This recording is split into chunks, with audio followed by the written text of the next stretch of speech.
Hello everyone, Shana Puthangot here. Research മെത്തഡോളജിയുടെ 6th class ആണ്. Okay, നമ്മൾ ഹൈപ്പോത്തിസിസ് ടെസ്റ്റ് ചെയ്യാനുള്ള മെത്തേഡ് പറഞ്ഞപ്പം 1 tailed 2 tailed ടെസ്റ്റിൻ്റെ കാര്യം പറഞ്ഞു, പാരാമെട്രിക് നോൺ പാരാമെട്രിക് ടെസ്റ്റ് ഉണ്ടെന്ന് പറഞ്ഞു. ഇതെല്ലാം നമുക്ക് ഹൈപ്പോത്തിസിസ് ടെസ്റ്റ് ചെയ്യാൻ ഉപയോഗിക്കാവുന്ന ടെസ്റ്റുകളാണ്. അപ്പോൾ ഇനി അതിനകത്ത് തന്നെ പാരാമെട്രിക് ടെസ്റ്റുകൾ കുറേ ടൈപ്സ് ഓഫ് പാരാമെട്രിക് ടെസ്റ്റുകളുണ്ട്. അത് ഏതൊക്കെയാണെന്ന് നോക്കാം. Okay, so first kind of parametric test is paired T test or dependent or correlated T test. എന്താണ് ഈ പെയർഡ് ടി ടെസ്റ്റ് ചെയ്യുന്നത്? ഒരേ ഗ്രൂപ്പിനെ തന്നെ നമ്മൾ 2 ഡിഫറെൻറ്റ് സെനേറിയോയിൽ പഠിക്കുകയാണ്. അതായത് ഒരു എക്സാമ്പിൾ പറയുകയാണെങ്കിൽ, ഇപ്പം ഞാൻ ഒരു ഗ്രൂപ്പ് ഓഫ് ആളുകൾക്ക് ഒരു മെഡിസിൻ്റെ ഇഫക്റ്റ് പഠിക്കാൻ വേണ്ടിയിട്ട് ഞാൻ അവർക്ക് മെഡിസിൻ കൊടുക്കുന്നതിന് മുന്നേ അവരുടെ വൈറ്റൽസൊക്കെ ടെസ്റ്റ് ചെയ്തു. അത് കഴിഞ്ഞിട്ട് ഞാൻ വീണ്ടും അവർക്ക് മെഡിസിനൊക്കെ കൊടുത്ത് കുറേ നാളുകൾക്ക് ശേഷം അവരുടെ ബോഡിയിൽ എന്തെങ്കിലും ചേഞ്ചസ് ഉണ്ടോ എന്ന് അറിയാൻ വേണ്ടി അവരെ തന്നെ വീണ്ടും ഈ മെഡിസിൻ കൊടുത്തു 1 മാസം കഴിഞ്ഞിട്ട് വീണ്ടും അവരുടെ ബോഡി വൈറ്റൽസൊക്കെ ചെക്ക് ചെയ്യുവാണ്. അപ്പോൾ എന്തെങ്കിലും ചേഞ്ച് ഉണ്ടോ എന്ന് അറിയാൻ വേണ്ടിയിട്ട്. ഓക്കെ, സോ അതിന് നമ്മൾ പെയർഡ് ടി ടെസ്റ്റ് എന്നാണ് പറയുക. അതായത് സെയിം ഗ്രൂപ്പിനെ 2 സെനേറിയോയിൽ പഠിക്കുകയാണ്. ആ പഠിച്ചിട്ട് അതിൻ്റെ മീനിനെ കമ്പയർ ചെയ്യുന്നതിനെയാണ് പെയർഡ് ടി ടെസ്റ്റ് എന്ന് പറയുക. അതായത് ഒരേ ഗ്രൂപ്പിനെ തന്നെ പ്രീ ടെസ്റ്റ് പോസ്റ്റ് ടെസ്റ്റ് ചെയ്യുന്നതിനെയാണ് പെയർഡ് ടി ടെസ്റ്റ് എന്ന് പറയുക. അതായത് compares pre test and post test of the same group. ഒരേ ഗ്രൂപ്പിൻ്റെ തന്നെ ടെസ്റ്റിന് മുന്നേ ഉള്ളതും ടെസ്റ്റിന് ശേഷമുള്ളതുമായിട്ടുള്ള മീനുകളെ കമ്പയർ ചെയ്യുന്നു എന്നുള്ളതാണ് പെയർഡ് ടി ടെസ്റ്റിൻ്റെ പ്രത്യേകത. ഓക്കെ, അപ്പോൾ ഇതിനകത്ത് സാമ്പിൾ സൈസ് 30-ൽ കുറവായിരിക്കണം. അതാണ് ഇതിൻ്റെ ഒരു പ്രത്യേകത. അപ്പോൾ പെയർഡ് ടി ടെസ്റ്റ് എന്ന് പറയുമ്പോൾ 2 കാര്യങ്ങൾ ഓർക്കുക. ഒറ്റ ഗ്രൂപ്പിനെയാണ് പഠിക്കുന്നത്. ആ ഗ്രൂപ്പിൻ്റെ പ്രീ ടെസ്റ്റ് പോസ്റ്റ് ടെസ്റ്റ് റിസൾട്ടുകളാണ് നമ്മൾ കമ്പയർ ചെയ്യുന്നത്. അതുപോലെ തന്നെ അതിൻ്റെ സാമ്പിൾ സൈസ് 30-ൽ കുറവായിരിക്കുകയും വേണം. ഓക്കെ, ഇനി വേറൊരു കാര്യം കൂടെ ഉണ്ട്. പോപ്പുലേഷൻ വേരിയൻസ് ഇവിടെ അൺനോൺ ആയിരിക്കും. അതായത് പെയർഡ് ടി ടെസ്റ്റിൽ പോപ്പുലേഷൻ വേരിയൻസ് അൺനോൺ ആയിരിക്കും. അപ്പോൾ എന്താണ് ഈ പോപ്പുലേഷൻ വേരിയൻസ്? പോപ്പുലേഷൻ വേരിയൻസ് എന്ന് പറയുന്നത് ഓരോ ഡേറ്റയും എത്രത്തോളം മീനിൽ നിന്ന് വ്യത്യാസപ്പെട്ടാണ് ഇരിക്കുന്നത്. അതായത് ഞാൻ നേരത്തെ പറഞ്ഞിട്ടുണ്ടായിരുന്നു, 5 വാല്യൂ ഉണ്ടെങ്കിൽ അതിൻ്റെ മീൻ എന്തായിരിക്കും? ഈ 5 വാല്യൂവും ആഡ് ചെയ്തിട്ട് ഡിവൈഡഡ് ബൈ 5 ആ കിട്ടുന്നതായിരിക്കും നമ്മുടെ മീന്. ആ മീന് ഓരോ ഇൻഡിവിജ്വൽ യൂണിറ്റിൽ നിന്നും എത്രത്തോളം ഡിഫറെൻ്റ് ആണ് എന്നുള്ളതിൻ്റെ മെഷർമെൻ്റാണ് പോപ്പുലേഷൻ വേരിയൻസ് എന്ന് പറയുന്നത്. അതായത് ഒത്തിരി വ്യത്യാസം ഉണ്ടെങ്കിൽ അത് പോപ്പുലേഷൻ വേരിയൻസ് എന്തായിരിക്കും? കൂടുതലാണെന്നാണ് പറയുന്നത്. ഓക്കെ, ഇനി അത് കാൽക്കുലേറ്റ് ചെയ്യാനുള്ള ഒരു ഇക്വേഷനൊക്കെ ഉണ്ട്. അത് നമ്മൾ ക്വസ്റ്റ്യൻസ് ചെയ്യുമ്പോൾ പറയാം. അത് ഞാനിപ്പോൾ ഇവിടെ പറയുന്നില്ല. അത് ഞാനിവിടെ മെൻഷൻ ചെയ്തിട്ടുണ്ട് സ്ലൈഡിൽ. But I'm not telling it at this point of time. കാരണം നമ്മൾ ക്വസ്റ്റ്യൻസ് ചെയ്യുമ്പോൾ will be dealing with that. Okay, if all the data points are very close to the mean, അതായത് നമ്മുടെ ഓരോ ഡേറ്റ പോയിൻറ്റും മീനിനോട് ചേർന്നാണെങ്കിൽ, അതായത് നമ്മുടെ ആവറേജിനോട് ചേർന്നാണ് ഓരോ ഇൻഡിവിജ്വൽ ഡേറ്റ പോയിൻറ്റും എങ്കിൽ വേരിയൻസ് സ്മോൾ ആയിരിക്കും. പോപ്പുലേഷൻ്റെ വേരിയൻസ് അത് നിങ്ങൾ കേൾക്കുമ്പോൾ തന്നെ നിങ്ങൾക്ക് മനസ്സിലാവുന്നുണ്ടല്ലോ. പോപ്പുലേഷൻ വേരിയൻസ് കൂടുക എന്ന് പറയുമ്പോൾ ഓരോ ഇൻഡിവിജ്വൽ യൂണിറ്റും മീനിൽ നിന്ന് ഒത്തിരി ദൂരത്തിലായിരിക്കും.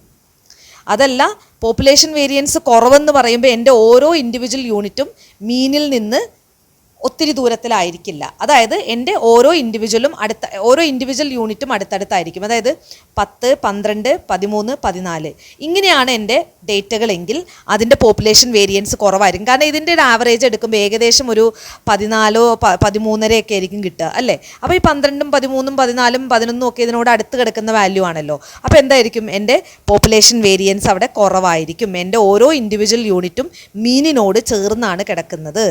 ക്ലിയർ ആണല്ലോ? ഓക്കെ, അപ്പോൾ അതാണ് പോപ്പുലേഷൻ വേരിയൻസ്. അപ്പോൾ നമുക്ക് പെയർഡ് ടി ടെസ്റ്റ് ചെയ്യുമ്പോൾ പോപ്പുലേഷൻ വേരിയൻസ് അറിയണം എന്ന് നിർബന്ധമില്ല. അതായത് പോപ്പുലേഷൻ വേരിയൻസ് നമ്മൾ കാൽക്കുലേറ്റ് ചെയ്യേണ്ടതില്ല എന്നാണ് പറയുന്നത്. Okay, next type of parametric test is unpaired T test. Unpaired T test is also known as student T test. Okay, അപ്പോൾ പെയർഡ് ടി ടെസ്റ്റ് എന്തായിരുന്നു?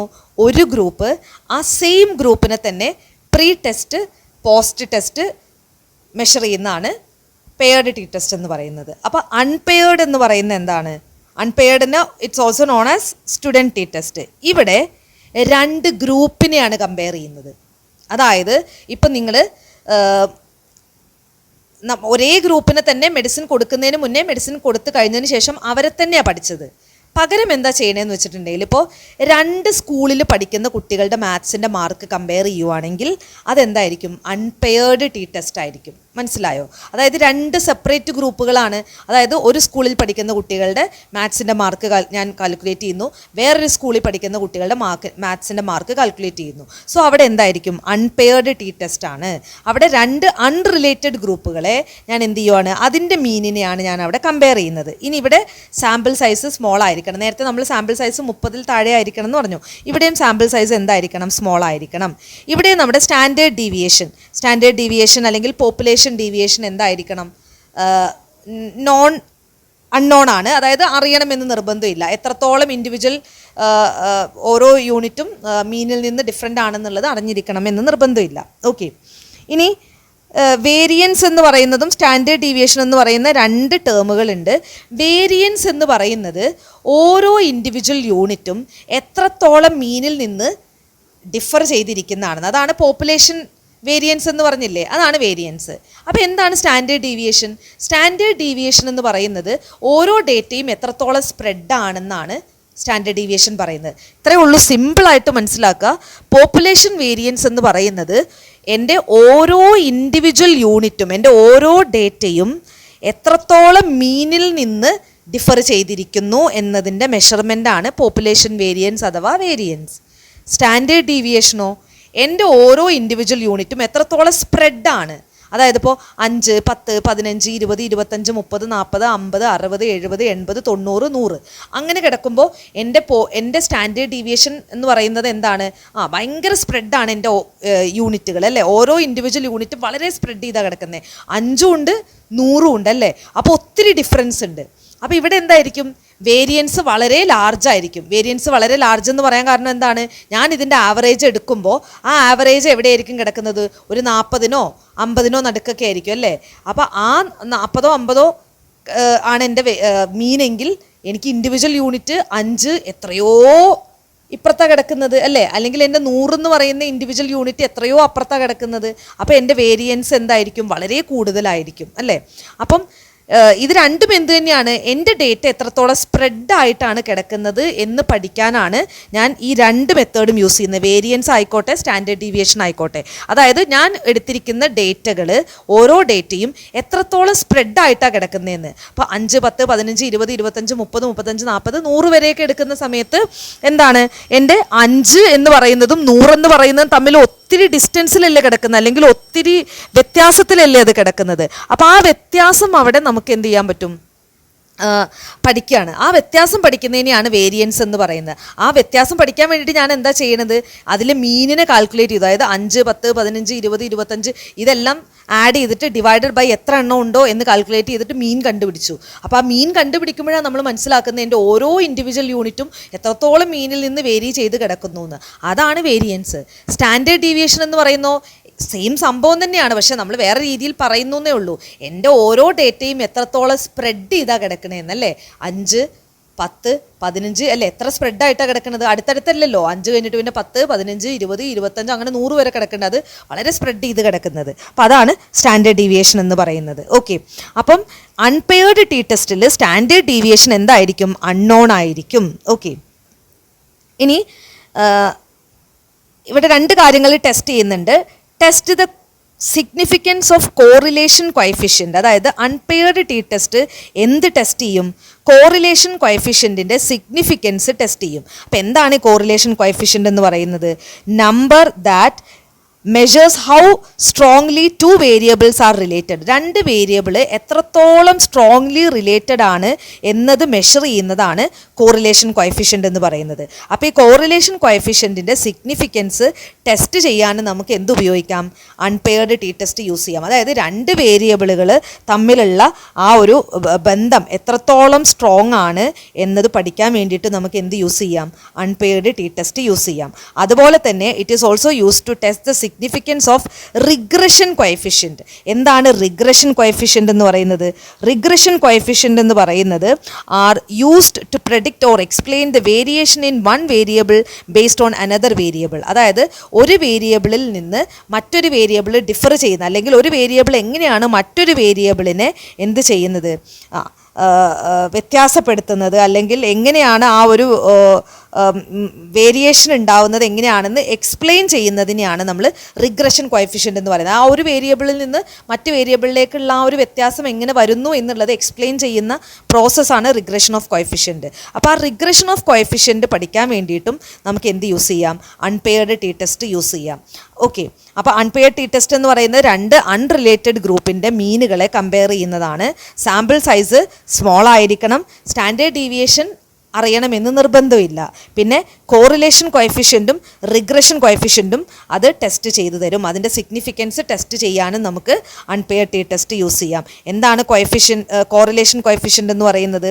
രണ്ട് വേരിയബിളുകൾ എത്രത്തോളം സ്ട്രോങ് ആണ് അതിൻ്റെ റിലേഷൻ എന്നുള്ളത് മെഷർ ചെയ്യുന്നതാണ് കോറിലേഷൻ കോഎഫിഷ്യൻ്റ് എന്ന് പറയുന്നത്. ആ റിലേഷൻ എന്ന് ഓർത്താൽ മതി അല്ലേ. ഇനി റിഗ്രഷൻ കോഎഫിഷ്യൻ്റ് എന്ന് പറയുന്നത് എന്താണ്? Use to predict or explain the variation in one variable based on another variable. ഒരു വേരിയബിളിലെ വ്യത്യാസം എങ്ങനെയാണ് മറ്റൊരു വേരിയബിളിൽ വ്യത്യാസം ഉണ്ടാക്കുന്നത് എന്നത് പഠിക്കുന്നതാണ് റിഗ്രഷൻ കോഎഫിഷ്യൻ്റ് എന്ന് പറയുന്നത്. അപ്പോൾ ഇത് രണ്ടിൻ്റെ സിഗ്നിഫിക്കൻസ് ടെസ്റ്റ് ചെയ്യാൻ വേണ്ടിയിട്ട് നമുക്ക് അൺപെയർഡ് ടി ടെസ്റ്റ് യൂസ് ചെയ്യാം എന്നുള്ള കാര്യം കൂടെ മനസ്സിലാക്കുക. ഈ ഒരു ഏരിയ കുറച്ച് ഡിഫിക്കൽട്ടായിട്ടുള്ളൊരു ഏരിയ ആണ്. ഇപ്പോൾ ഏറ്റവും കൂടുതൽ ക്വസ്റ്റ്യൻ ചോദിക്കുന്ന ഒരു ഏരിയയും കൂടിയാണിത്. അപ്പോൾ അതുകൊണ്ട് ഇതൊന്ന് നന്നായിട്ട് ഫോക്കസ് ചെയ്യാം. Okay, third type of parametric test ആണ് എഫ് ടെസ്റ്റ് എന്ന് പറയുന്നത്. ഇവിടെ രണ്ടിൽ കൂടുതൽ ഗ്രൂപ്പുകളുടെയോ വേരിയൻസുകളെ, അതായത് പോപ്പുലേഷൻ വേരിയൻസുകളെ കമ്പയർ ചെയ്യുന്നതാണ് എഫ് ടെസ്റ്റ് എന്ന് പറയുന്നത്. സാമ്പിൾ സൈസ് 30 കൂടുതലായാലും കുഴപ്പമില്ല. നേരത്തെ 30 കുറവായിരിക്കണം എന്ന് പറഞ്ഞു നമ്മൾ. പെയർഡ് ടി ടെസ്റ്റിൽ 30 കുറയണം, അൺപെയർഡ് ടി ടെസ്റ്റിൽ സാമ്പിൾ സൈസ് വളരെ കുറവായിരിക്കണം എന്ന് പറഞ്ഞു. പക്ഷേ എഫ് ടെസ്റ്റിൽ 30 കൂടുതൽ സൈസ് വന്നാലും സാമ്പിൾ സൈസ് വന്നാലും കുഴപ്പമില്ല എന്നുള്ളത് മനസ്സിലാക്കുക. രണ്ടോ അതിൽ കൂടുതലോ ഗ്രൂപ്പുകളുടെ വേരിയൻസിനെയാണ് ഇവിടെ കമ്പയർ ചെയ്യുന്നതും എന്നത് മനസ്സിലാക്കുക. ഓക്കെ, ഇനി ഇവിടെ നമ്മൾ രണ്ട് നേരത്തെ നമ്മൾ കോഎഫിഷ്യൻ്റ് റിഗ്രഷനും അതുപോലെ തന്നെ കോറിലേഷൻ കോഎഫിഷ്യൻറ്റും കോഎഫിഷ്യൻ്റ് റിഗ്രഷനും പറഞ്ഞിട്ടുണ്ടായിരുന്നു. ഇവിടെ അതുപോലെ തന്നെ രണ്ട് കാര്യങ്ങൾ ടെസ്റ്റ് ചെയ്യാൻ വേണ്ടിയിട്ട് നമുക്കിത് യൂസ് ചെയ്യാം. അതായത് ന്യൂമറേറ്റർ ഡിഗ്രി ഓഫ് ഫ്രീഡവും ഡിനോമിനേറ്റർ ഡിഗ്രി ഓഫ് ഫ്രീഡവും ആണ്. അപ്പോൾ എന്താണ് ന്യൂമറേറ്റർ ഡിഗ്രി ഓഫ് ഫ്രീഡം എന്ന് പറയുന്നത്? It represent the number of independent pieces information use to estimate the variance between the groups. ഗ്രൂപ്പുകൾ തമ്മിലുള്ള വേരിയൻസ്, രണ്ട് ഗ്രൂപ്പുകൾ തമ്മിലുള്ള വ്യത്യാസത്തിന് പഠിക്കുന്നതാണ് ന്യൂമറേറ്റർ ഡിഗ്രി ഓഫ് ഫ്രീഡം എന്ന് പറയുന്നത്. ഇനി ഡിനോമിനേറ്റർ ഡിഗ്രി ഓഫ് ഫ്രീഡം എന്ന് പറയുന്നതോ ഒരു ഗ്രൂപ്പിൽ തന്നെയുള്ള ആളുകളുടെ വ്യത്യാസം പഠിക്കുന്നത്. മനസ്സിലായോ? അതായത് ഒരു ഗ്രൂപ്പിന് ഇടയ്ക്ക് തന്നെയുള്ള ആളുകളുടെ വ്യത്യാസം പഠിക്കുന്നത് ഡിനോമിനേറ്റർ ഡിഗ്രി ഓഫ് ഫ്രീഡവും, രണ്ട് ഗ്രൂപ്പുകളെ തമ്മിൽ പഠിക്കുന്നത് എന്താണ്? ഡിനോമിനേറ്റർ ഡിഗ്രി ഓഫ് ഫ്രീഡവും ആണ്. ഓക്കെ, സോറി, ഞാൻ തിരിച്ചാണ് പറഞ്ഞത്. ന്യൂമറേറ്റർ ഡിഗ്രി ഓഫ് ഫ്രീഡം എന്ന് പറയുന്നത് എന്താണ്? രണ്ട് ഗ്രൂപ്പുകളെ പഠിക്കുന്നത്. ഡിനോമിനേറ്റർ എന്ന് പറയുന്നത് ഒരു ഗ്രൂപ്പിൽ തന്നെയുള്ള ആളുകളെ പഠിക്കുന്നത്. വ്യത്യാസം മനസ്സിലായോ? ന്യൂമറേറ്റർ എന്ന് പറയുമ്പോൾ രണ്ട് ഗ്രൂപ്പുകളെ തമ്മിൽ പഠിക്കുന്നതാണ്. അപ്പോൾ ഞാൻ എ ഗ്രൂപ്പും ഉണ്ട് ബി ഗ്രൂപ്പും ഉണ്ട്. ആ എ ഗ്രൂപ്പിൻ്റെയും ബി ഗ്രൂപ്പിൻ്റെയും വ്യത്യാസങ്ങൾ, വേരിയൻസ് പഠിക്കുന്നതാണ് ന്യൂമറേറ്റർ ഡിഗ്രി ഓഫ് ഫ്രീഡം എന്ന് പറയുന്നത്. ഡിനോമിനേറ്റർ ഡിഗ്രി ഓഫ് ഫ്രീഡം എന്ന് പറയുന്നതോ ഒരു ഗ്രൂപ്പിൽ തന്നെയുള്ള ആളുകളുടെ വേരിയൻസ്, അതാണ് ഡിനോമിനേറ്റർ ഡിഗ്രി ഓഫ് ഫ്രീഡം എന്ന് പറയുന്നത്. അപ്പോൾ എഫ് ടെസ്റ്റ് നമുക്ക് എന്തിനൊക്കെ ഉപയോഗിക്കാം? ന്യൂമറേറ്റർ ഡിഗ്രി ഓഫ് ഫ്രീഡം പഠിക്കാൻ ഉപയോഗിക്കാം, ഡിനോമിനേറ്റർ ഡിഗ്രി ഓഫ് ഫ്രീഡം പഠിക്കാൻ വേണ്ടിയിട്ടും യൂസ് ചെയ്യാം. ഇത് ക്വസ്റ്റ്യൻസ് ചെയ്യുമ്പോൾ നിങ്ങൾക്ക് കുറച്ചും കൂടി ഒരു ക്ലാരിറ്റി കിട്ടും. ഓക്കെ, അപ്പോൾ numerator degree of freedom reflect the extent to which group or conditions differ, while denominator degree of freedom reflect the variability within each group. അല്ല, ഒരു ഗ്രൂപ്പിൽ തന്നെ ഉള്ളത് ഡിനോമിനേറ്റർ, രണ്ട് ഗ്രൂപ്പുകൾ തമ്മിലുള്ള വേരിയൻസ് പഠിക്കുന്നത് ന്യൂമറേറ്റർ. ഓക്കെ, അടുത്ത പാരാമെട്രിക് ടെസ്റ്റാണ് അനോവ എന്ന് പറയുന്നത്. It's also known as analysis of variance. അപ്പോൾ അടുത്തൊരു പാരാമെട്രിക് ടെസ്റ്റാണ്. അപ്പോൾ നമ്മൾ പെയർഡ് പറഞ്ഞു, അൺപെയർഡ് പറഞ്ഞു, എഫ് ടെസ്റ്റ് പറഞ്ഞു. ഇനി എന്താണ് അനോവ? അനോവ എന്ന് പറയുന്നത് എന്താണ്? ലാസ്റ്റ് ആണ്. പാരാമെട്രിക് ടെസ്റ്റുകളാണ് നമുക്ക് പഠിക്കാനുള്ളത്, മെയിനായിട്ട് ക്വസ്റ്റ്യൻസ് ചോദിച്ച് കണ്ടിട്ടുള്ളത്. അപ്പോൾ അതിനകത്ത് നാലാമത്തെയാണ് ANOVA or analysis of variance. എന്താണ് അനാലിസിസ് ഓഫ് വേരിയൻസ്? മൂന്നിൽ കൂടുതലോ ഗ്രൂപ്പുകളുടെ മീനുകളെ കമ്പയർ ചെയ്യാൻ യൂസ് ചെയ്യുന്ന മെത്തേഡാണ് analysis of variance. Procedure for testing the difference among different groups of data for homogeneity. അതായത് മൂന്നിൽ കൂടുതൽ ഗ്രൂപ്പുകളുടെയൊക്കെ വേരിയൻസിനെ കമ്പയർ ചെയ്യാനാണ് നമ്മൾ അനോവ ടെസ്റ്റ് യൂസ് ചെയ്യുന്നതെന്ന് മനസ്സിലാക്കുക. ഓക്കെ, സെഡ് ടെസ്റ്റും കൂടെ ഉണ്ട്. 5 ടൈപ്പ് ഓഫ് ടെസ്റ്റുകളുണ്ട്. സെഡ് ടെസ്റ്റ് എന്ന് പറയുന്നത് ലാർജ് സാമ്പിൾ സൈസിൽ നമ്മൾ ചെയ്യുന്നതാണ്. അതുപോലെ തന്നെ സ്റ്റാൻഡേർഡ് ഡീവിയേഷൻ ഇവിടെ നോൺ ആയിരിക്കണം. ഓക്കെ, സ്റ്റാൻഡേർഡ് ഡീവിയേഷൻ നമുക്ക് അറിഞ്ഞിരിക്കണം സെഡ് ടെസ്റ്റ് ചെയ്യണമെങ്കിൽ. ഓക്കെ, ഇനി ഇവിടെ മീനിൻ്റെ സാമ്പിളിൻ്റെ മീനും പോപ്പുലേഷൻ്റെ മീനിനെയുമാണ് ഇവിടെ കമ്പയർ ചെയ്യുന്നത്. അപ്പോൾ സെഡ് ടെസ്റ്റിൽ എന്താ ചെയ്യുന്നത്? പോപ്പുലേഷൻ്റെ മീനിനെയും അതുപോലെ തന്നെ സാമ്പിളിൻ്റെ മീനിനെയും കമ്പയർ ചെയ്യും. അതായത് പാരാമീറ്ററിനെയും സ്റ്റാറ്റിസ്റ്റിക്സിനെയും കമ്പയർ ചെയ്യുമെന്ന് ഓർക്കുക. നമ്മൾ പാരാമീറ്റർ എന്താണെന്നും സ്റ്റാറ്റിസ്റ്റിക്സ് എന്താണെന്നും പറഞ്ഞിട്ടുണ്ടായിരുന്നു അല്ലേ? സാമ്പിളിൻ്റെ മീനിനെയാണ് സ്റ്റാറ്റിസ്റ്റിക്സ് എന്ന് പറയുക, പോപ്പുലേഷൻ്റെ മീനിനെയാണ് പാരാമീറ്റർ എന്ന് പറയുക. അപ്പോൾ പാരാമീറ്ററിനെയും സ്റ്റാറ്റിസ്റ്റിക്സിനെയും കമ്പയർ ചെയ്യാൻ വേണ്ടിയിട്ടാണ് സെഡ് ടെസ്റ്റ് യൂസ് ചെയ്യുക എന്നുള്ള കാര്യം കൂടെ ഒന്ന് ഓർത്തിരിക്കുക. അപ്പോൾ നമ്മൾ എത്ര ടൈപ്പ് ഓഫ് പാരാമെട്രിക് ടെസ്റ്റുകളാണ് പറഞ്ഞത്? പെയർഡ് ടി ടെസ്റ്റ് പറഞ്ഞു, അൺപെയർഡ് ടി ടെസ്റ്റ് പറഞ്ഞു, എഫ് ടെസ്റ്റ് പറഞ്ഞു, അനോവ പറഞ്ഞു, അതുപോലെ തന്നെ സെഡ് ടെസ്റ്റ് പറഞ്ഞു. ഇങ്ങനെ 5 ടൈപ്പ് ഓഫ് പാരാമെട്രിക് ടെസ്റ്റുകളാണ് നമുക്ക് മെയിനായിട്ട് ക്വസ്റ്റ്യൻ പേപ്പറിൽ കാണാറുള്ളത്. ഓക്കെ, സോ ഇത് നന്നായിട്ട് തന്നെ ഫോക്കസ് ചെയ്ത് പഠിക്കുക. 2-3 തവണയൊക്കെ റിവൈൻഡ് ചെയ്തിട്ട് തന്നെ വീഡിയോ കണ്ടിട്ട് തന്നെ പഠിക്കുക. It takes time. കാരണം എന്താണെന്ന് വെച്ചിട്ടുണ്ടെങ്കിൽ ഇത് ഇത്തിരി കൺഫ്യൂസിങ് ആയിട്ടുള്ള ടേമുകളും കാര്യങ്ങളുമാണ്.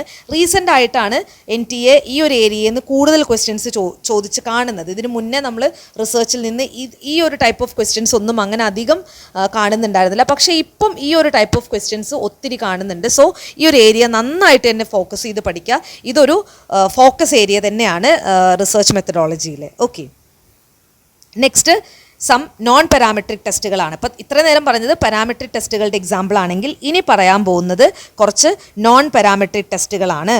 മെയിനായിട്ട് നമുക്ക് 2 തരം നോൺ പാരാമെട്രിക് ടെസ്റ്റുകളാണ് ക്വസ്റ്റ്യൻ പേപ്പറിൽ കണ്ടിട്ടുള്ളത്. അപ്പോൾ അതിലൊന്ന് കൈ സ്ക്വയർ ടെസ്റ്റും രണ്ടാമത്തത് സ്പിയർമാൻസ് റാങ്ക് കോറിലേഷനുമാണ്. അപ്പോൾ നമുക്കറിയാം നോൺ പാരാമെട്രിക് ടെസ്റ്റ് എന്ന് പറയുമ്പോൾ നമ്മുടെ ഡേറ്റ വേർഡിൻ്റെ രൂപത്തിലുള്ളതായിരിക്കും എന്ന് നമുക്കറിയാം. പാരാമെട്രിക് എന്ന് പറയുമ്പോഴോ ഡേറ്റ നമ്പറിൻ്റെ രൂപത്തിലുള്ളതായിരിക്കും. അപ്പോൾ നോൺ പാരാമെട്രിക് ടെസ്റ്റുകൾ കൂടുതലും വേർഡ്സിൻ്റെ രൂപത്തിൽ വരുന്ന ഡേറ്റകളെ ആയിരിക്കും കമ്പയർ ചെയ്യുക എന്നുള്ളത് ആദ്യം തന്നെ മനസ്സിലാക്കി കഴിഞ്ഞാൽ ഇത് എളുപ്പമാവും. ഓക്കെ, 2 ടെസ്റ്റാണ് അതിനകത്ത് പഠിക്കാനുള്ളത്. First is chi square test. എന്താണ് കൈ സ്ക്വയർ ടെസ്റ്റ് ചെയ്യുന്നത്? It is A non parametric tool designed to analyze group differences when dependent variable is measured at a nominal level. നമ്മുടെ ഡേറ്റ നോമിനൽ ലെവലിലുള്ളതാണെങ്കിൽ, നോമിനൽ എന്ന് പറയുന്നത് name മാത്രം ചെയ്യാൻ പറ്റുന്നത്, name ചെയ്യാൻ പറ്റുന്നത് എപ്പോഴും എന്തായിരിക്കും? വേർഡിൻ്റെ രൂപത്തിലുള്ള ഡേറ്റ ആയിരിക്കും. അപ്പം നമ്മുടെ ഡേറ്റ നോമിനൽ ലെവലിലാണെങ്കിൽ നമ്മൾ ഏത് തരം നോൺ പാരാമെട്രിക് ടെസ്റ്റാണ് ചെയ്യുക? കൈ സ്ക്വയർ ടെസ്റ്റാണ് ചെയ്യുക. അതായത് നമുക്ക് നെയിം മാത്രം, ഇപ്പോൾ എൻ്റെ hair colour black, brown, grey ഇങ്ങനെയുള്ള ഡേറ്റകൾ തരുന്ന ആ ടൈപ്പ് ഓഫ് ഡേറ്റകളാണ് എൻ്റെ കയ്യിലെങ്കിൽ ഞാൻ അതിനെ ഏത് ഹൈപ്പോത്തിസിസ് ടെസ്റ്റ് ആയിരിക്കും യൂസ് ചെയ്യുക? ഒബ്വിയസ്ലി നോൺ പാരാമെട്രിക് ആയിരിക്കും. കാരണം എൻ്റെ ഡേറ്റ നമ്പറിൻ്റെ രൂപത്തിലല്ല. ഇനി നമ്പറിൻ്റെ രൂപത്തിലല്ല, വേർഡിൻ്റെ രൂപത്തിലാണ്. അത് എന്ത് തരം സ്കെയിലാണ്? Nominal scale. നോമിനൽ സ്കെയിലിൽ വരുന്ന ഡേറ്റ ആണെങ്കിൽ ഞാൻ ഏത് ടെസ്റ്റ് ആയിരിക്കും യൂസ് ചെയ്യുക? Chi square test. ക്ലിയർ ആണല്ലോ. Next is Spearman's rank correlation. അവിടെ റാങ്ക് കോറിലേഷൻ എന്ന് പറയുമ്പോൾ തന്നെ റാങ്ക് ചെയ്യാൻ പറ്റുന്നതാണ്, അതായത് ഓർഡറിൽ എഴുതാൻ പറ്റുന്നതാണ്. അപ്പോൾ എൻ്റെ ഡേറ്റ ഏത് തരത്തിലുള്ളതായിരിക്കും? ഓർഡിനൽ ഡേറ്റ ആയിരിക്കും. ഓക്കെ, അപ്പം നോമിനൽ ആണെങ്കിൽ ഞാൻ യൂസ് ചെയ്യുന്ന ടെസ്റ്റ് എന്താണ്?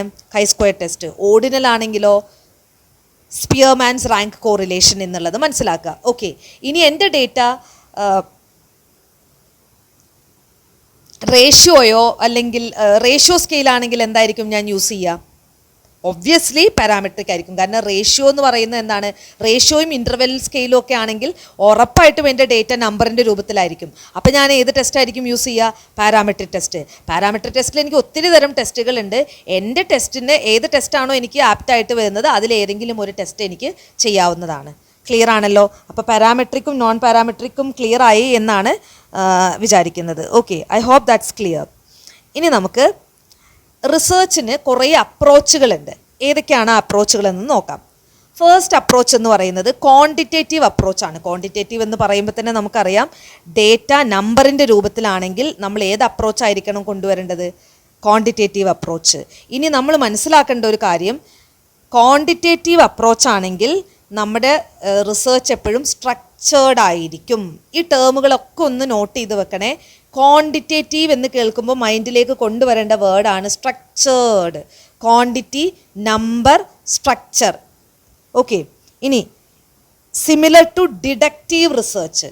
അപ്പോൾ എന്താണ് ഈ ഡിഡക്റ്റീവ്, ഇൻഡക്റ്റീവ് എന്നുള്ള ടേം എന്ന് മനസ്സിലാക്കണം. സിമ്പിളാണ്. ഡിഡക്റ്റീവ് എന്ന് പറയുന്നത് ജനറൽ ടു പെർട്ടിക്കുലർ ആണ്. ഞാനൊരു കോഡ് പറഞ്ഞുതരാം, DGP, ജനറൽ ടു പെർട്ടിക്കുലർ. എന്താണ് ഈ ജനറൽ ടു പെർട്ടിക്കുലർ എന്ന് പറയുന്നത്? ഞാൻ പറയുവാണ്, എല്ലാ മനുഷ്യരും മരിച്ചു പോകുന്ന, അതായത് മരിച്ചു പോകും അല്ലേ, എല്ലാ മനുഷ്യരും മരിച്ചു പോകും. സോക്രട്ടീസ് ഒരു മനുഷ്യനാണ്, അതുകൊണ്ട് സോക്രട്ടീസും മരിച്ചു പോകും. അപ്പം ഞാൻ ആദ്യം ഒരു ജനറൽ സ്റ്റേറ്റ്മെൻറ്റ് പറഞ്ഞു, എന്താണ്? എല്ലാ മനുഷ്യരും മരിച്ചു പോകുന്നത്. എന്നിട്ട് ഞാൻ പറഞ്ഞു സോക്രട്ടീസ് ഒരു മനുഷ്യനാണ്, അതുകൊണ്ട് സോക്രട്ടീസും മരിച്ചു പോകും. അപ്പം ഞാനൊരു ജനറൽ സ്റ്റേറ്റ്മെൻറ്റിൽ നിന്ന് ഒരു പെർട്ടിക്കുലർ സ്റ്റേറ്റ്മെൻറ്റിലേക്കല്ലേ വന്നത്? എല്ലാ മനുഷ്യരും എന്ന് പറയുമ്പോൾ അത് ജനറലാണ്. സോക്രട്ടീസ് മരിച്ചു പോകുമെന്ന് പറയുമ്പോൾ ഒരു പെർട്ടിക്കുലർ മനുഷ്യനാണ്, പെർട്ടിക്കുലർ അല്ലേ? അപ്പോൾ എൻ്റെ റിസർച്ച് ഒരു ജനറൽ സ്റ്റേറ്റ്മെൻറ്റിൽ നിന്ന് പെർട്ടിക്കുലർ സ്റ്റേറ്റ്മെൻറ്റിലേക്കാണ് പോകുന്നതെങ്കിൽ അതെന്തായിരിക്കും? ഡിഡക്റ്റീവ്. ഡിഡക്റ്റീവ് എന്നുള്ളത് ഓർത്തിരിക്കാനൊരു മെത്തേഡ് ഉണ്ട്, DGP, deductive, general to particular. ഇനി ഇൻഡക്റ്റീവ് എന്താണ്? നേരെ തിരിച്ചാണ്, പെർട്ടിക്കുലർ ടു ജനറൽ. അപ്പോൾ എൻ്റെ റിസർച്ച് പെർട്ടിക്കുലറിൽ നിന്ന് ജനറലിലേക്കാണെങ്കിൽ എനിക്ക് എന്ത് പറയാം? അത് ഇൻഡക്റ്റീവ് ആണെന്ന് പറയാം. അതിനൊരു എക്സാമ്പിൾ പറയാം. ഈ സെയിം എക്സാമ്പിൾ തന്നെ തിരിച്ചിട്ടാൽ മതി. സോക്രട്ടീസ് മരിച്ചു പോവും, സോക്രട്ടീസ് ഒരു മനുഷ്യനാണ്, അതുകൊണ്ട് തന്നെ എല്ലാ മനുഷ്യരും മരിച്ചു പോവും എന്ന് തിരിച്ചു പറയുകയാണെങ്കിലോ അത് ഇൻഡക്റ്റീവാണ്. അതായത് ഒരു ജനറൽ സ്റ്റേറ്റ്മെൻറ്റിൽ നിന്ന് ഞാനൊരു പെർട്ടിക്കുലർ സ്റ്റേറ്റ്മെൻറ്റിൽ നിന്ന് ഞാനൊരു ജനറൽ സ്റ്റേറ്റ്മെൻറ്റിലേക്ക് എത്തുകയാണ് ഇൻഡക്റ്റീവ് റിസർച്ചിൽ. ക്ലിയർ ആണോ? അപ്പം ക്വാണ്ടിറ്റേറ്റീവ് അപ്രോച്ച് എന്ന് പറയുമ്പോൾ ഡേറ്റ നമ്പറിൻ്റെ രൂപത്തിലായിരിക്കും, സ്ട്രക്ചേർഡ് ആയിരിക്കും എൻ്റെ റിസർച്ച് എന്തിന് സിമിലർ ആയിരിക്കും? ഡിഡക്റ്റീവ് റിസർച്ചിന് സിമിലർ ആയിരിക്കും. അതായത് ജനറൽ ടു പെർട്ടിക്കുലർ ആയിരിക്കും എൻ്റെ റിസർച്ച്. ഇനി എല്ലാ സ്റ്റെപ്സും പ്രീ ഡിറ്റർമൈൻഡ് ആയിരിക്കും ക്വാണ്ടിറ്റേറ്റീവ് അപ്രോച്ചിൽ. And is also termed as a linear research as it typically follows a linear path. അതായത് ക്വാണ്ടിറ്റേറ്റീവ് റിസർച്ച് ആണെങ്കിൽ, അല്ലെങ്കിൽ ക്വാണ്ടിറ്റേറ്റീവ് അപ്രോച്ചാണ് ഞാൻ ഫോളോ ചെയ്യുന്നതെങ്കിൽ എൻ്റെ റിസർച്ച് ലീനിയർ ആയിരിക്കും. അതായത് ഒരു സ്റ്റെപ്പിൽ നിന്ന് അടുത്തതിലേക്ക് അങ്ങനെ ആയിരിക്കും പോവുക. ക്ലിയർ ആണോ? ഇനി ക്വാണ്ടിറ്റേറ്റീവ് അപ്രോച്ച് ഓഫ് റിസർച്ചിന് എക്സാമ്പിളാണ് descriptive research, casual research, experimental research. ഇതൊക്കെ നമ്മൾ ഡീറ്റെയിൽ ആയിട്ട് പോവും. അപ്പോൾ ഇപ്പോൾ ഞാൻ അതിനെക്കുറിച്ച് ഒന്നും പറയുന്നില്ല, കൺഫ്യൂഷൻ ആക്കുന്നില്ല. ക്വാണ്ടിറ്റേറ്റീവ് എന്ന് പറയുമ്പോൾ കൃത്യമായിട്ട് ഓർത്തിരിക്കുക, നമ്പറിൻ്റെ രൂപത്തിലായിരിക്കും ഡേറ്റ. എൻ്റെ റിസർച്ച് സ്ട്രക്ചേർഡ് ആയിരിക്കും, അതുപോലെ തന്നെ ഡിഡക്റ്റീവ് ആയിരിക്കും. ഡിഡക്റ്റീവ് എന്ന് പറയുമ്പോൾ DGP, ജനറൽ ടു പെർട്ടിക്കുലർ ആയിരിക്കും എൻ്റെ റിസർച്ച് പോകുന്നത് എന്നുള്ള കാര്യം കൂടെ മനസ്സിലാക്കുക. അപ്പോൾ റിസർച്ചിൻ്റെ ഒരു അപ്രോച്ചാണ് എന്ത്? ക്വാണ്ടിറ്റേറ്റീവ് എന്ന് പറയുന്നത്. ക്വാണ്ടിറ്റേറ്റീവ്. ഓക്കെ. ഇനി ക്വാണ്ടിറ്റേറ്റീവ് റിസർച്ചിനെ നമുക്ക് സബ് ക്ലാസിഫൈ ചെയ്യാം. Inferential approach, experimental approach, simulation approach, ഇങ്ങനെയൊക്കെ ഇതിനെ സബ് കാറ്റഗറി ചെയ്യാം. ഇതൊന്നും അത്ര ഇമ്പോർട്ടൻ്റ് അല്ല, എന്നാലും ജസ്റ്റ് ഒന്ന് നോട്ട് ചെയ്ത് പോവാം. ഇൻഫറൻഷ്യൽ അപ്രോച്ച് എന്ന് പറയുന്നത് സർവേ റിസർച്ച് പോലെയാണ്. വേറെ sample of data is studied and is then inferred that the data entitles have some specific characters. ഒരു സർവേ നടത്തുന്ന പോലെ അല്ലേ? ഒരു സർവേ നടത്തിയിട്ട് നമ്മൾ എന്താ പറയുക? ഈ സർവേ നടത്തി കഴിയുമ്പോൾ ഓക്കെ ഇങ്ങനൊരു സംഭവം ഉണ്ട് എന്ന് നമ്മൾ ഇൻഫർ ചെയ്യും അല്ലേ? നമ്മൾ അതിൽ നിന്നൊരു ഇൻഫറൻസിലേക്ക് എത്തും. അതിനെയാണ് ഇൻഫറൻഷ്യൽ അപ്രോച്ച് എന്ന് പറയുന്നത്. ഇനി എന്താണ് എക്സ്പെരിമെൻ്റൽ അപ്രോച്ച്? നമ്മളൊരു എക്സ്പെരിമെൻറ്റ് ചെയ്തിട്ട് ഒരു കാര്യം കണ്ടെത്തുന്നതിനെയാണ് നമ്മൾ എക്സ്പെരിമെൻ്റൽ അപ്രോച്ച് എന്ന് പറയുന്നത്. അപ്പോൾ ഇതെല്ലാം ഏത് അപ്രോച്ച് തന്നെയാണ്? ക്വാണ്ടിറ്റേറ്റീവ് തന്നെയാണ്. അപ്പോൾ ഇൻഫറൻഷ്യൽ അപ്രോച്ചും എക്സ്പെരിമെൻ്റൽ അപ്രോച്ചും ഒക്കെ എന്ത് തന്നെയാണ്? ക്വാണ്ടിറ്റേറ്റീവ് അപ്രോച്ച് തന്നെയാണ്, അതിൻ്റെ സബ് കാറ്റഗറിയാണ്. ഇനി എന്താണ് സിമുലേഷൻ അപ്രോച്ച്? സിമുലേറ്റ് ചെയ്യുക എന്ന് പറയുമ്പോൾ ഒരു ആർട്ടിഫിഷ്യൽ എൻവയൺമെൻറ്റ് നമ്മൾ ക്രിയേറ്റ് ചെയ്യുകയാണ്. അതായത് നമ്മൾ ഇപ്പം ഒരു കുട്ടിക്ക് ഗർഭപാത്രത്തിൽ ഇരിക്കേണ്ട ചൂട് കിട്ടേണ്ട കുട്ടിക്ക് നമ്മൾ എന്ത് ചെയ്യും? ഇൻക്യുബേറ്ററിൽ കുട്ടിയെ വെക്കും അല്ലേ? അപ്പോൾ അതെന്താണ്? ശരിക്കും ആ ഗർഭപാത്രം പോലത്തെ ഒരു സിറ്റുവേഷൻ നമ്മൾ എന്ത് ചെയ്യുവാണ്? ക്രിയേറ്റ് ചെയ്യുവാണ് അല്ലേ? ഇപ്പം ഇപ്പം മുട്ട വിരിയാൻ വേണ്ടിയിട്ട് നമ്മളങ്ങനെ ഒരു കോഴി അടയിരിക്കുന്നത് പോലെ അത്രയും ചൂടൊക്കെ ക്രമീകരിച്ച് ഒരു സിറ്റുവേഷൻ അവിടെ സിമുലേറ്റ് ചെയ്ത് കൊടുക്കും. അപ്പോൾ അതിനെയാണ് സിമുലേഷൻ അപ്രോച്ച് എന്ന് പറയുന്നത്. ഒരു എൻവയൺമെൻറ്റ് നമ്മൾ കൃത്രിമമായിട്ട് ഉണ്ടാക്കിയെടുക്കുന്നതാണ് അല്ലേ. അപ്പോൾ ആ അപ്രോച്ചും എന്ത് തന്നെയാണ്, ക്വാണ്ടിറ്റേറ്റീവ് അപ്രോച്ച് തന്നെയാണ് എന്നുള്ളത് മനസ്സിലാക്കുക. ഓക്കെ, അപ്പോൾ ഇതാണ് ക്വാണ്ടിറ്റേറ്റീവ് അപ്രോച്ച്. ഇത് റിസർച്ചിൻ്റെ ഒരു അപ്രോച്ച് മാത്രമാണ്. ഇനി കുറേ അപ്രോച്ചുകൾ പറയാനുണ്ട്. അത് ഞാൻ അടുത്ത ക്ലാസ്സിലായിട്ട് പറയാം, കാരണം കുറച്ചധികം അപ്രോച്ചുകളുണ്ട്. അപ്പോൾ ഈ ക്ലാസ്സിൽ തന്നെ പറയുമ്പോൾ അത് കുറച്ച് ലെങ്തി ആവും. So I don't want to make it too lengthy. അപ്പോൾ അതുകൊണ്ട് ഇത് നെക്സ്റ്റ് ക്ലാസ്സിൽ പറയാം. Okay, thank you so much.